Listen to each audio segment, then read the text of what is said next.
السلام عليكم ورحمة الله وبركاته. أهلا بكم أبنائي متابعين قناة علمني عربي. يتجدد اللقاء بكم مع درس جديد من دروس مادة التربية الدينية الإسلامية للصف الخامس الابتدائي، المنهج الجديد، الفصل الدراسي الأول. واحنا دلوقتي وصلنا مع بعض إلى الدرس الثالث، وهو اسم الله تعالى القدوس. هنشرح الدرس مع بعض، وكمان هنحل تدريبات الكتاب المدرسي. بس في البداية لو انت اول مرة تشوف الفيديو بدعوك للاشتراك في القناة وتفعيل زر الجرس على الكل عشان يصلكم اشعار وتنبيه بكل الفيديوهات التي سوف تنشر لاحقا. وكمان هسيب لك في صندوق الوصف وهيظهر معاك في علامة الاي رابط ومحتوى شرح منهج اللغة العربية كاملة للصف الخامس الابتدائي، بالإضافة إلى دورة تأسيس في النحو من البداية إلى الاحتراف. فيلا بينا على الدرس.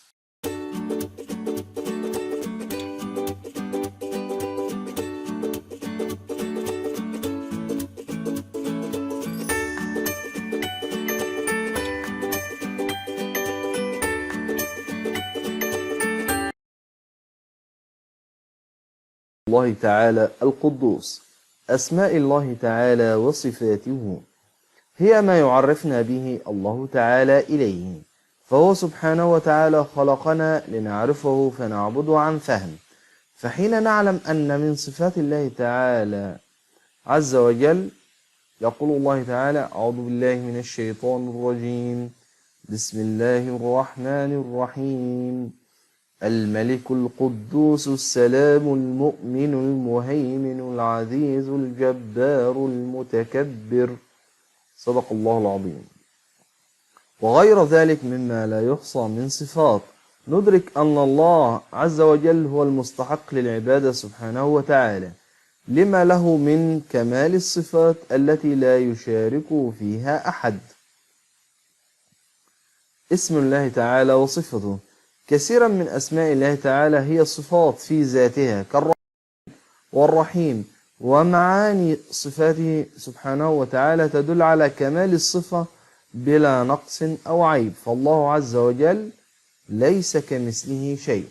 يبقى أسماء الله تعالى وصفاته هو التي يعرفنا بها إياه، وذلك حتى نستطيع أن نعبده عن فهم. وهناك العديد من أسماء الله التي لا تعد ولا تحصى، وهي في نفسها صفات مثل الرحمن والرحيم، فهي تحمل معنى الرحمة، وذلك بلا نقص أو عيب. اسم تعالى الله القدوس، ومن أسمائه تعالى القدوس قال تعالى: يسبح لله ما في السماوات وما في الأرض الملك القدوس العزيز الحكيم، صدق الله العظيم. القدوس من معانيه كمال ذاته وصفاته وأفعاله سبحانه وتعالى، فالله تعالى ليس لديه أي صفة نقص، وعليه نبعد عن أذهاننا كل تصور لا يليق به عز وجل. طيب، يبقى من أسماء الله تعالى هو الكمال في ذاته وصفاته وأفعاله، فالله عز وجل ليس لديه أي صفة نقص، لذلك ينبغي أن نبعد عن أذهاننا كل تصور لا يليق بالله عز وجل. كيف نحيا باسم الله تعالى القدوس؟ نحيا بأن نرى الكمال في صنعة الله تعالى، في صفاتنا التي خلقها سبحانه وتعالى فينا كالشكل واللون والطول وما أنعم به علينا من حواس وقدرات. يبقى كيف نعيش ونحيا بصفات الله عز وجل؟ أن نرى في أنفسنا الكمال، وأن هذه الصفات هي التي خلقها الله عز وجل. الله تعالى قادر على أن يجعل مخلوقاته كلهم في صورة واحدة وبقدرات متماثلة، لكنه سبحانه شاء بقدرته وحكمته أن يختلفوا في صفاتهم وقدراتهم، لذا فالواجب أن نطهر أذهاننا وأنفسنا من أي شعور بالازدراء لأي من خلق الله، فهم صنيعة رب العزة الملك القدوس سبحانه وتعالى. الله عز وجل قادر على أن يجعل جميع المخلوقات لها نفس الصفات ولها نفس الهيئة، ولكن حكمته اقتضت أن يجعلهم مختلفين، لذلك عندما نرى أي شخص لا نحتقر أحد، لأنه صنعة الله سبحانه وتعالى الملك القدوس. والآن بعد أن انتهينا من شرح الدرس، وصلنا إلى حل تدريبات الكتاب المدرسي. نشاط رقم 1 بيقول لي ضع علامة صح أو علامة خطأ أمام العبارة الآتية: أسماء الله تعالى لها معاني نفسها في المخلوقات. طبعا دي إجابة خاطئة. الله تعالى له ما لا يحصى من الأسماء والصفات. طبعا دي إجابة صحيحة.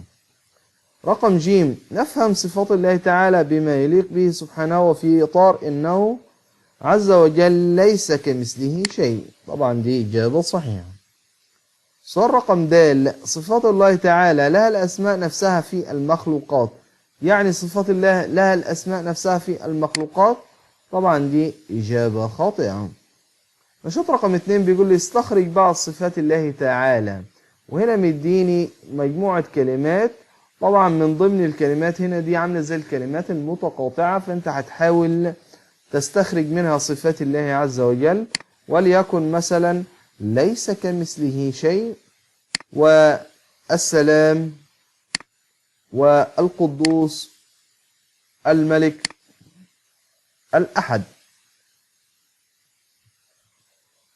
نشاط رقم 3 بيقول لي اذكر ما تعرفه عن اسم الله تعالى القدوس ثم اكتب أمثلة تدل على ذلك. وسؤال رقم 3 ده هو سؤال الواجب معانا النهاردة، وبكده يكون وصلنا مع بعض درس اليوم. فلو عجبك الشرح أو حسيت نفسك استفدت من الدرس، ما تنساش تضغط لايك للفيديو، وحاول تشارك الفيديو لزمايلك عشان تكون سبب في نشر العلم، والدال على الخير كفاعله، أو كما قال صلى الله عليه وسلم. وأستودعكم الله الذي لا تضيع ودائعه، والسلام عليكم ورحمة الله وبركاته.